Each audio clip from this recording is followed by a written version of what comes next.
L'actualité, c'est encore du basket. En National 3, donc, 5e match et 5e victoire pour la Jalt. Les joueurs de Guillaume Lemarié poursuivent sur leur lancée.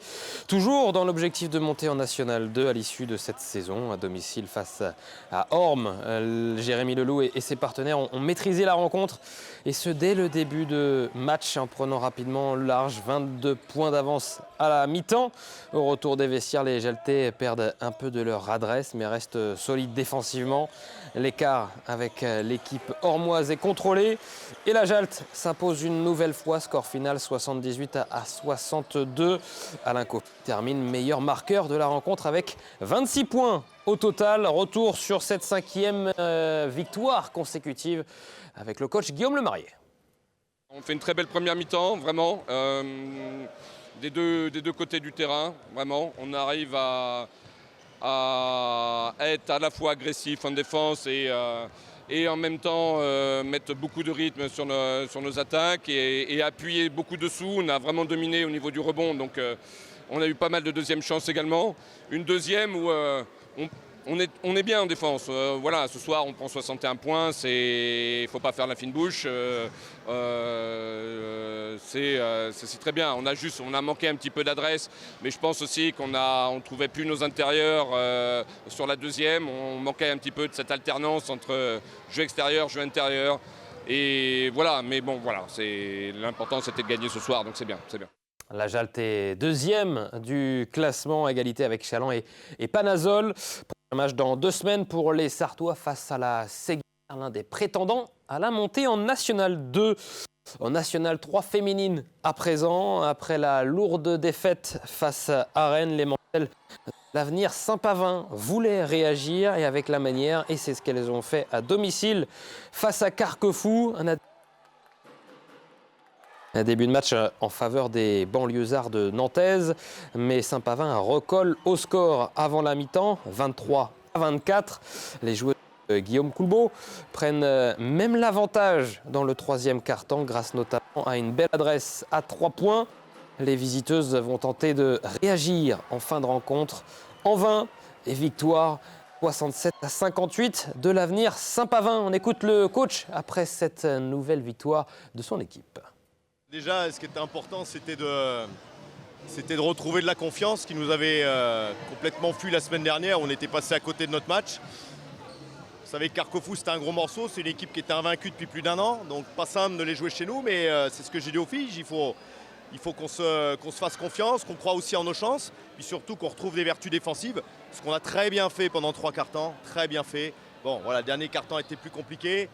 On a été un petit peu plus juste sur les rotations, il y avait un petit peu de fatigue. Il y a, je pense, aussi quelque part la peur de gagner. Donc on s'est mis un petit peu en péril sur la fin de match. Mais on a su résister et on est allé prendre cette victoire qui nous fait du bien.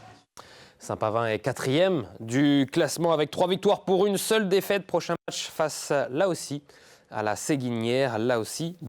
2 semaines de la course à pied à présent avec les 10 km de la Flèche qui se déroulaient ce dimanche matin. Le tant attendu 10 km de la Flèche donc autour du lac de la Monnerie. Une 8e édition record avec plus de à se détacher dès les premiers mètres de la course. Vous les voyez, Félix Pétusso du SCO Angers Triathlon et Saad Slimani, l'Espagnol. Le Sartois Stéphane Cordier est en embuscade à quelques encablures, mais il devra donc se battre pour le podium puisque les 2 premiers sont les plus rapides. Et la victoire va se jouer au sprint. Et c'est Saad Slimani le plus rapide. Victoire en 30 minutes 59. Félix Pétusso est 2e, vous l'avez vu. 2e place. Rendez et notre Sartois donc Stéphane Cordier termine à ce 10 km de la Flèche a donc vu la victoire de Saad Slimani à qui nous avons pu poser quelques questions après sa victoire.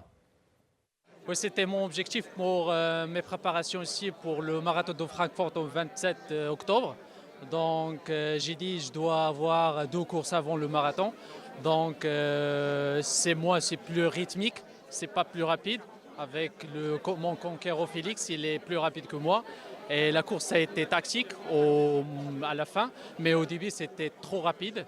Et j'ai dit après, je dois garder le rythme de 3,05, 3,06 comme objectif de 31.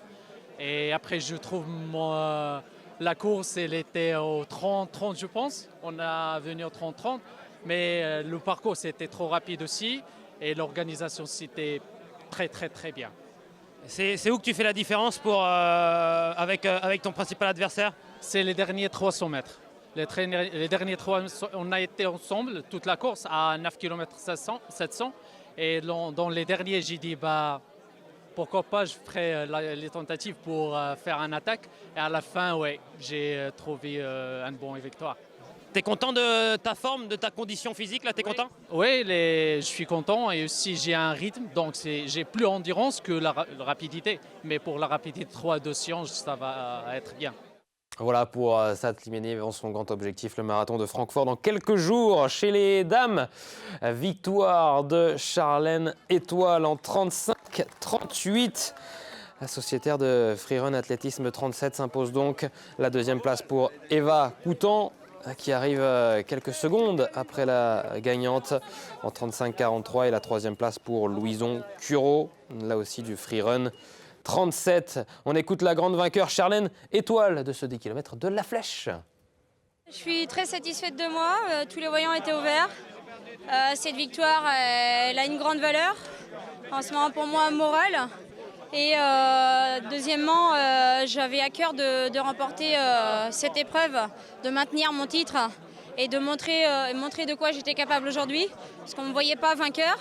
Donc je suis très satisfaite. Jusqu'à mercredi, je ne savais pas si je vais courir pour une raison très personnelle.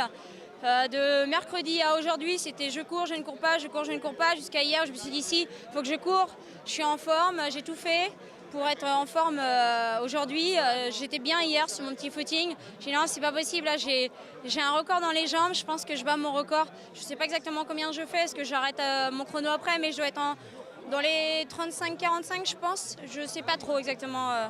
Donc je suis très satisfaite parce que là je bats mon record en début de saison, donc c'est de bon augure pour la suite.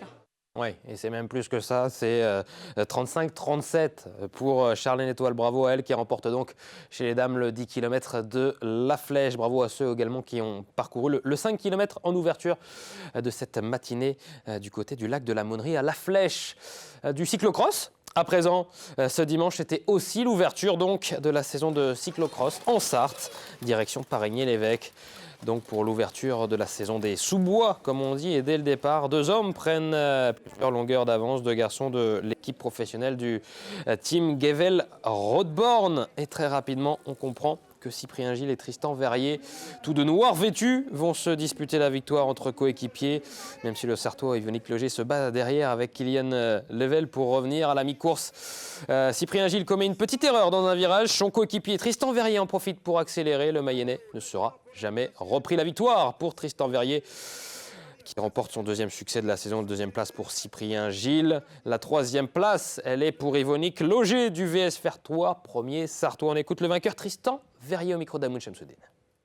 Ouais, on est partis tous les deux avec Cyprien. On est de la même équipe, donc on a fait un gros départ. Et après, j'ai creusé un petit peu à un moment, j'ai pris quelques secondes. Et du coup, j'ai prolongé en m'appliquant bien et puis en continuant de bien relancer. Donc après, ça s'est fait au fil et à mesure de la course, il fallait rester bien concentré. Donc ça a été. J'étais pas trop mal aujourd'hui et j'étais plutôt à l'aise dans les parties techniques, je faisais des bonnes relances, donc ça m'a permis de bien creuser, ouais. Voilà, après ce joli combat à Parigny-l'Évêque dans la boue, et on prend la direction d'autres combats, donc il y en a eu du côté d'Antares aussi ce week-end avec le nouveau succès pour la soirée boxe Le Mans Fight Night 8e édition qui a donc réuni plus de 1000 spectateurs. À Antares, une salle bien garnie qui s'est régalée, notamment avec les combats professionnels et les demi-finales du challenge Jean-Claude Boutier. Dans la catégorie des poids moyens, Quentin Fontaine remporte son duel face à Lucas Veilleroy. Il retrouvera en finale prochainement le boxeur blésois Efren Barrico qui s'est imposé suite à ce chaos monumental. Victoire donc face à Elian Damien d'Herbécourt. Victoire par arrêt de l'arbitre à la 2e reprise. Efren Barrico, impressionnant donc, qui est revenu sur sa prestation au micro de Colin Ancel. Du soulagement, parce que ça faisait 6 mois que je n'ai pas boxé. Et un peu d'appréhension, parce que je ne savais pas si j'avais le rythme, si j'avais le cardio pour pouvoir tenir. Mais et si de l'excitation pour pouvoir être dans le ring. Et ça a payé. Et je suis gravement content parce que c'était l'objectif. De finir dans la limite en prenant son temps. En gros, le KO, on le souhaite pas, quoi. Ça vient tout seul. Mais donc j'étais vraiment dans la zone, comme on dit, dans le flow. Donc je prenais mon temps, je commençais à prendre son rythme. Donc dans le premier round, j'ai pas donné beaucoup de coups, justement je prenais son rythme. Et j'ai su qu'il donnait toujours son bras arrière pour finir ses séries. Donc je l'ai contré derrière et je peux rien raconter parce que ça allait tellement vite. En bref, football, Le Mans FC n'est pas tombé dans le piège d'Ambrière Signé pour son entrée en lice en Coupe de France. Victoire 5-0 des 100 et or. Ça passe au 6e tour également pour nos autres clubs sartois. Sablé, la Suze-Roisée, Mont-Saint-Amblin. Beaumont-sur-Sarthe jouera le week-end prochain. Et puis en seconde ligue, les Mancelles se sont malheureusement inclinés 4-1 à Lens. Voilà pour l'essentiel de l'actualité sportive du week-end en Sarthe. Tout de suite, la carte des sports. Des événements, il y en a ce week-end à découvrir donc en Sarthe et ça commence dès vendredi soir avec Accoulen. On partira à Conly, à Bonnétable, à Télocher et au Lude également. Donc, je vous le disais, vendredi soir, rendez-vous important pour la course à pied. Le retour du chouette trail des chemins creux, 7e édition, donc ce vendredi, avec le départ du stade Georges Bollangier-Stragier, le 3 km, le 8 km, ou le 16 km donc avec les inscriptions qui sont toujours ouvertes. Attention, le 8 km est complet. Vous avez encore la possibilité, d'ici les prochaines minutes, peut-être de vous prendre un petit ticket pour être au départ du 3 km ou encore du 16 km.